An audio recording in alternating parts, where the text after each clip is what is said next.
ẹgbọ́n kan tí Sunday Igboho sọ.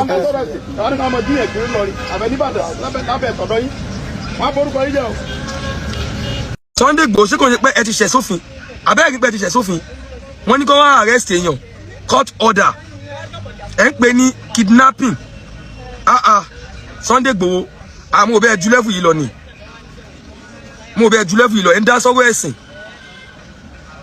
ẹ ń dá sí ọ̀rọ̀ ẹ̀sìn ṣẹyìn caution ta ni Ọlọ́run níjọ́ tó ń bú gbogbo àwọn bàbá níjọ́ tó ń defame èmi yìí gan ó defame èmi náà ó pè mí yahoo fídíò lẹ ti rí táwa ti ń defame àwọn mùsùlùmí tó bá tẹ́sí pé mùsùlùmí náà ni wọ́n fẹ́ gbé bẹ́ẹ̀ yẹn àwa gangan máa fọwọ́ sí pé kí ló tó fi defame cyberbullying ẹ ń dá òfin dúró àṣẹyìn àwọn oníṣẹ̀ṣẹ̀lẹ̀ wà èní ìlà àṣírí yín tú èní ìlà mọ́tú kan lọ Sunday Igboho àwọn kan dẹ̀ sọ fún wa wọ́n ní ìwé ẹkùn yẹn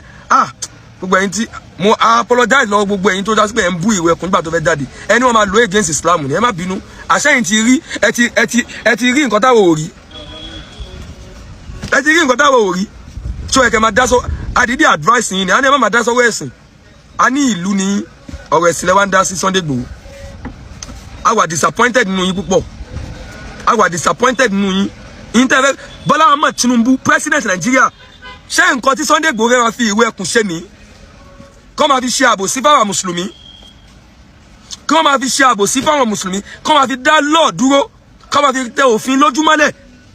Sunday Igboho ṣé ẹ máa fi ìwé ẹkùn ṣé ẹ fẹ́ máa fi tẹ òfin lójúmọ́lẹ̀ ni à ń béèrè lọ́wọ́ yín ṣe rí èmi tẹ́ mo bá yín sọ̀rọ̀ mo kọjá ẹni tẹ́ máa dẹ́rù bá o mo kọjá ẹni tí wọ́n máa ń dún òkò mọ́ mo kọjá ẹni tí wọ́n lè lọ mú wá àfẹ́pa mo kọjá ẹ̀ mo máa ń pọ́n yín lé gan ẹ̀yin náà dẹ̀ mọ̀ ṣùgbọ́n ẹni tó bá wù àbùkù àtà á fún ní àbùkù wòtòwòtò ni mo kọjá ẹni tẹ́sọ̀ pé ẹ lọ pa ẹ lọ dé ẹ lọ mú mo kọjá ẹ̀ tó bá yẹ pé tòwó ni àjọ nà tó ti yé yín tó bá jẹ́ pé tòwó àfi tẹ́ bá tún ṣe kí ni tẹ́ bá tún lo ẹ̀wọ̀n lóyìn nǹkan tẹ́ ṣe yìí àfi tẹ́ bá tún lo ẹ̀wọ̀n lóyìn nǹkan tẹ́ ṣe yìí gbogbo tó bá yẹ pé law Nigeria ń ṣiṣẹ́ Sunday Igboho you need to be arrested on what you have done Sunday Igboho àfi tó bá yẹ pé illegal arrest làwọn ọlọ́pàá lọ́rí wá ṣe ní òye kọ́ mú Sunday Igboho tó bá gbé òfin yìí ṣiṣẹ́ o ní Nàìjíríà yìí òfin yìí ṣiṣẹ́ Sunday Igboho yìí tẹ́ ẹ ṣe yẹn ẹ ní láti fojú ba ilé ẹjọ́ ẹ ní láti fojú ba ilé ẹjọ́ because ẹ̀yin tẹ́ báwo lọ́ọ́ máa mú irú yín à security kẹ́ máa dáàbòbò ìlú tẹ́ ẹ wá gbọ́ òfin yẹ tó pé nǹkan kan lẹ́ fọwọ́ gbá òfin lójú ẹ wá ń molest àwọn ọlọ́pàá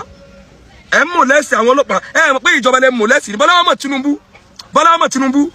Ọlọ́run ní jẹ́ kí ìlú túmọ̀ yín lórí Ọlọ́run ọba yóò bá wa gùn yín ní ẹ̀mí ẹ ní kánjú kú gbogbo tẹ́ ń bèèrè lọ́dọ̀ Ọlọ́run ó ṣe fún bàbá Bọ́lá Ahmed Tinubu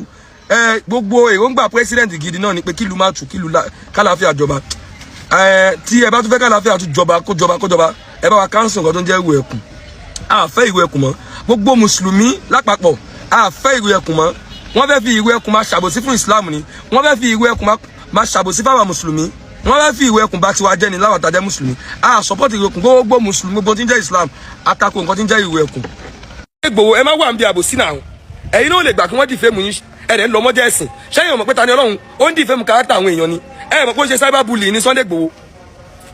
àìmọ̀ yàtọ̀ tó ti bully yín online Sunday Igboho tẹ́tí ní kọ́ lọ mú Babalado ẹni kọ́ lọ mú funny thinker ẹni kọ́ lọ mú ẹtún ní kọ́ lọ lé ẹni kọ́ lọ mú tó bá ti mú nǹkan ṣe kíní kan fún ìfọkànbalẹ̀ àgbà ìjọ tí ìfọkànbalẹ̀ àgbà jáde fún Sunday Igboho ẹ̀yin ò fẹ́ kọ́ bù yín náà fídíò tí mo ṣe gan ọmọ àti máa ta ẹ lára pé ó yá ẹ lọ mú èmi kọ́ lọ mú Sunday Igboho èmi ò tẹ ẹsẹ̀ tẹ̀lé ní kọ́ lọ mú náà ìyìn rẹ̀ ẹsẹ̀ tẹ̀lé fòfin ráìdì tó ti yé yín ẹ lówó èmi náà lówó tèmi ni ẹ lẹ́nu èmi náà lẹ́nu ni kò ṣe pé ẹ máa ní ẹ lọ mú níbo ẹ̀yin tó bá bù yín ẹnì kan lọ mú wọn ẹnì kan lọ dè wọn ẹnì kan lọ lù wọn wọ́n ń bú àwọn èèyàn tani náà ń bú àwọn èèyàn ẹ ń gbè lẹ́yìn àbòsí ẹ wojú mi dára Sunday Igboho mo kọjá ní tọ́ba ní lọ mú lọ dé níbo ẹ má dánwó ẹ̀wò tọ́ba bú ẹ̀yin ẹnì kan lọ gbé àwọn tí wọ́n bú yín ẹ fẹ́ lọ tì wọ́n mọ́lé ẹnì kan lù wọ́n wọ́n wá ń bú tani Ọlọ́run wá ń dìfẹ́ mu àwọn èèyàn ó ń bú wa ó ń dìfẹ́ mu wa ẹ ń lọ mọ́wọ́ ẹ̀sìn ẹ bẹ̀rù Ọlọ́run fa Sunday Igboho ìwé ẹkùn yẹn àfẹ́ ìwé ẹkùn mọ́ Yorùbá àfẹ́ ìwé ẹkùn mọ́ Nàìjíríà bàbá Tinubu ẹ bá wa káńsù ìwé ẹkùn àfẹ́ ìwé ẹkùn mọ́